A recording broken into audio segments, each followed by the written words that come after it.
Hey guys, welcome to Lingomarina. Today is a very important class. I'm going to teach you how to introduce yourself. And maybe you think, well, this is easy. I just say, hi, my name is Marina. I'm 29 years old. I'm from Russia. And then that's it. But actually, no. In my videos, I like to cover cultural aspects.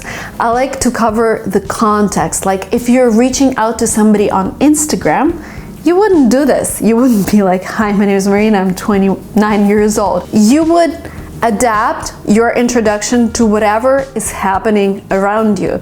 So in this video, I'm going to teach you phrases and I'm going to teach you some cultural things that you should consider when you're meeting people abroad, when you're talking to native speakers, when you're reaching out to people and trying to make new friends. So if you're interested, continue watching this video.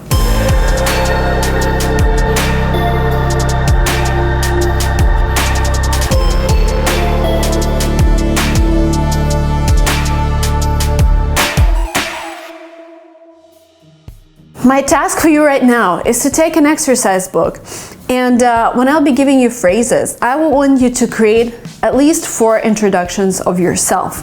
Number 1, the introduction that you would use for a party. Like if you're at a party with native speakers, how would you introduce yourself? The second one is an introduction that is more formal. For example, at work or at the university, or maybe you're just talking to your colleagues. 3, introduction in your email if you're writing for work, and 4, introduction for Instagram. For example, if you're reaching out to me on Instagram, how you would introduce yourself. By the way, rule number 1 for all introductions, you have to be interesting.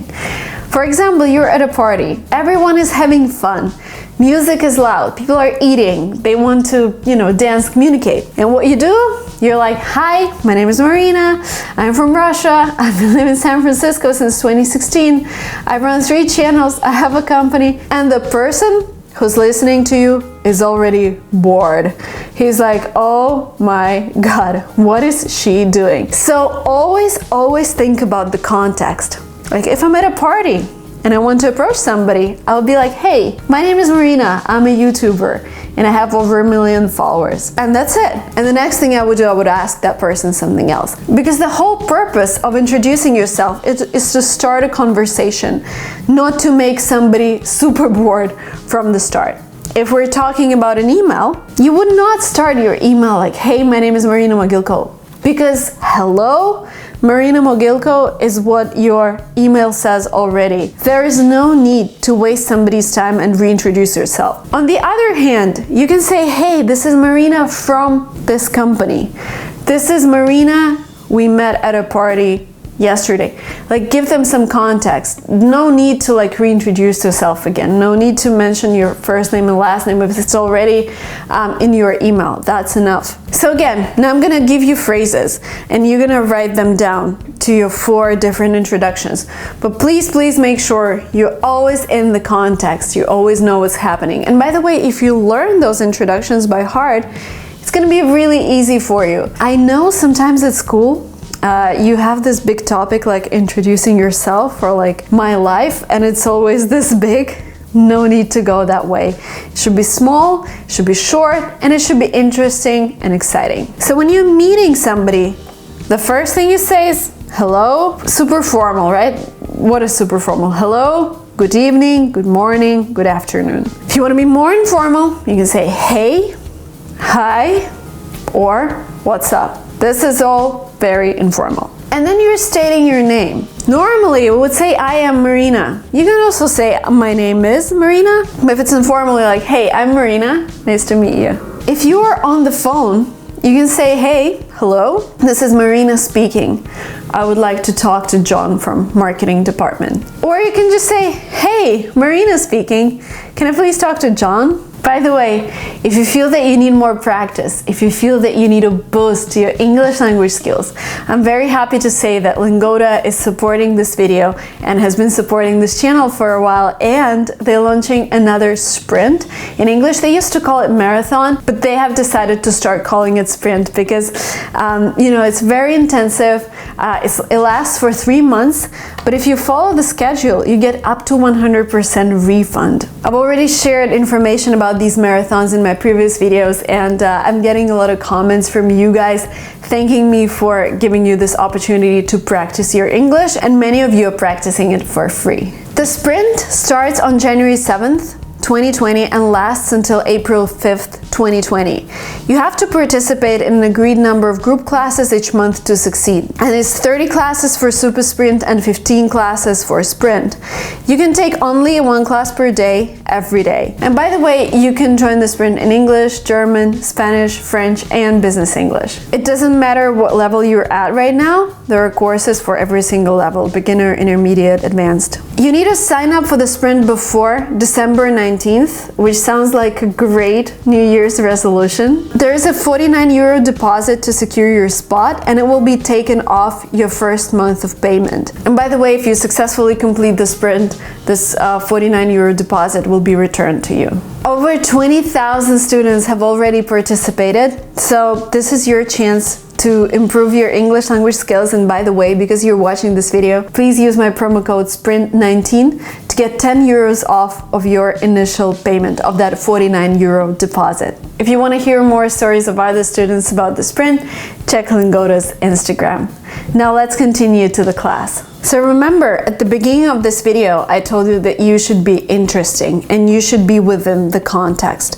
So if you're at a party, mention your hobby. So after mentioning your name, maybe mention your hobby or what you do. If you are in a formal situation, then mention what you're doing for a living. I work for a company X. I've been working for them for 5 years. Or if you're in an academic environment, I am doing my MBA right now. I am in my 4th year of bachelor's program. I am just about to graduate from a university. So all of those phrases will help you get into context and will help other people learn more about you, something that is relevant to the situation. Then if you feel that you're in an international environment where people come from different backgrounds, you can also mention where you're from. I am originally from Russia, but I've been living in San Francisco since 2016. Or you can say, I was born and raised in Italy, but I moved to the United States 2 years ago. Or you can just say, I grew up in France. The next thing, I know at school, they teach us to mention our age.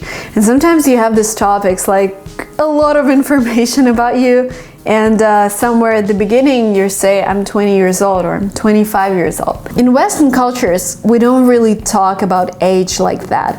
Only if you're asked, and you're normally asked at a doctor's appointment or somewhere where you need to fill in a questionnaire. Because there are a lot of discrimination laws, like discriminating by age and stuff, which is prohibited. So people don't really talk about their age at all, only if you're asked. So don't do that. Don't do like, hey, my name is Marina, I'm 29 years old. Because it sounds a little weird. It sounds a little off. People don't really mention their age. But again, if you're asked, the standard phrase, I'm 29 years old. Please remember the rule that you don't have to say too much. Sometimes I get DMs. DMs is a direct message on Instagram. And I get them like that. Hey, my name is Paula. I'm from Lithuania. I have been studying mathematics since 2016. I'm doing this, and that. I'm originally from Croatia, but I moved to Lithuania. And I'm like, wow, what does this person want from me? And there's somewhere in between, there's like a question. But because there's so much information, I just don't have time to read it all. Same goes for emails. If you're writing an email, please be short and be concise. And one of your templates is like your email or your DM, direct message on Instagram. Keep it short. You don't need to reintroduce yourself if your tag is already saying your name. You can say, hey, I've been following you for a couple of years. Want to ask a question. Do you do this, and that? That's it. Really easy to read. And it's a really nice way to introduce yourself through a DM. If we're talking about an email, hey, this is Marina from LinguaTrip. I was wondering if you do this, and that. Thank you. Now let's go back to remembering why we're doing all of this. We're doing all of this to build a relationship. So when you've done introducing yourself, I would ask something that would provoke another person to reply. Like, hey, my name is Marina, I'm a YouTuber. Do you watch anyone on YouTube? Do you like YouTube? This is a conversation starter, and the person be like, oh yeah, oh my god, I love Casey Neistat. You start this conversation. Or if you're in an academic environment, you're like, I'm graduating from my bachelor's program and I was writing about global warming. By the way, do you know that, I don't know, in 20 years, have San Francisco be underwater? I'm not sure, I'm just mentioning that. And people will be like, what? Oh my god, really? And then you start a conversation. Well, they wouldn't be so happy about it probably. But this is the way you start a conversation. So always think about a follow-up question. Make a person interested. Have a person talk about themselves. You can ask them, and what do you do? What brought you to this event? What brought you to San Francisco? So do that. Start this conversation. Body language is also a very important thing to remember. In Western cultures, we shake hands. Even if you're two women, even if you're a man greeting a woman, you would shake her hand. Please don't do like hand kissing or kissing on the cheek. This is not really common. What is common though is hugging people. And I'm surprised sometimes my friends introduce me to their friends and I'm seeing these people for the first time and they're like, oh hey Marina, nice to meet you, and they hug me. And I'm like, wow, that's super cool. Or you've been talking to a person for 5 minutes and you finish conversation by hugging each other. This is really Western. I don't know, maybe this is very San Francisco and California. People are so friendly here. But yeah, smiling, maintaining eye contact, shaking hands, hugging people if it's informal. This is totally okay to do. And yeah, always remember about the cultural context. It's impolite to ask about politics, religion, age, marital status. It seems a little weird, seems a little off sometimes. So make sure you know what's happening in a culture that you're interacting in. That was it from me, guys. Thank you so much for watching this video up to the very end. If you enjoyed it, please like it. I hope you did your homework, or at least you're gonna do it now and create your own introductions that you're gonna learn by heart, because it's gonna make your conversation skills a lot better, and it will help you the next time you meet a native speaker. Instead of being nervous, you'll be like, oh, I know this. I know how to introduce myself. Again, thank you so much, and I will see you in the next videos. Bye-bye.